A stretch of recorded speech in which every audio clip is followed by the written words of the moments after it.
मैं वेद का विद्यार्थी और मेरी पत्नी विज्ञान की, परंतु उसकी आध्यात्मिक शक्तियाँ मुझसे कहीं गुना ज़्यादा है, क्योंकि मैं केवल पढ़ता हूँ और वो जीवन में उसका पालन करती है। एक दिन पत्नी से पूछा, क्या तुम्हें बुरा नहीं लगता? मैं बार बार तुमको बोल देता हूँ, यूं ही डांट देता हूँ, फिर भी तुम पति भक्ति में लगी रहती हो, जबकि मैं कभी पत्नी भक्त बनने का प्रयास नहीं करता। मेरे प्रश्न पे जरा वो हंसी और बोली, ये बताइए, एक पुत्र यदि माता की भक्ति करता है तो उसे मातृभक्त कहा जाता है, परंतु माता यदि पुत्र की कितनी भी सेवा करे उसे पुत्र भक्त तो नहीं कहा जा सकता ना। फिर मैंने प्रश्न किया, ये बताओ, जब जीवन प्रारंभ हुआ तो पुरुष और स्त्री समान थे, फिर पुरुष बड़ा कैसे हो गया, जबकि स्त्री तो शक्ति का स्वरूप होती है। मुस्कुराते हुए उसने कहा, आपको थोड़ी विज्ञान भी पढ़नी चाहिए थी। दुनिया मात्र दो वस्तुओं से निर्मित है, ऊर्जा और पदार्थ।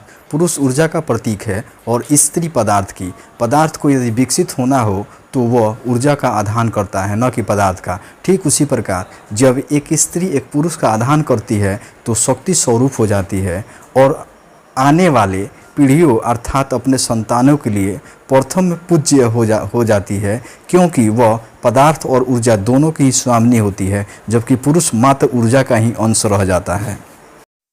मैंने पुनः कहा, तब तो तुम मेरी भी पूज्य हो गई हो, क्योंकि तुम तो ऊर्जा और पदार्थ दोनों की स्वामिनी हो। फिर उसने कहा, आपकी ऊर्जा का अंश मैंने ग्रहण किया और शक्तिशाली हो गई, तो क्या उस शक्ति का प्रयोग आप पे ही करूं? यह तो कृतज्ञता हो जाएगी। मैंने कहा, मैं तो तुम पे शक्ति का प्रयोग करता हूं, फिर तुम क्यों नहीं?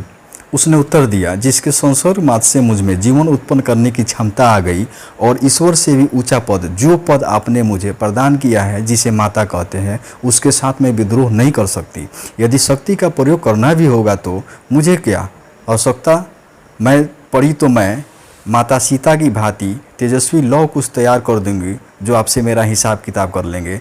नमन है सभी जागरूक मातृशक्तियों का, जिन्होंने अपने निश्चल प्रेम और सनातन संस्कृति की मर्यादा में समस्त परिवार, समाज और मानव सृष्टि को बांध रखा है, वरना संबंधों के विश्वास के पतन से घर टूटने में देर नहीं लगती।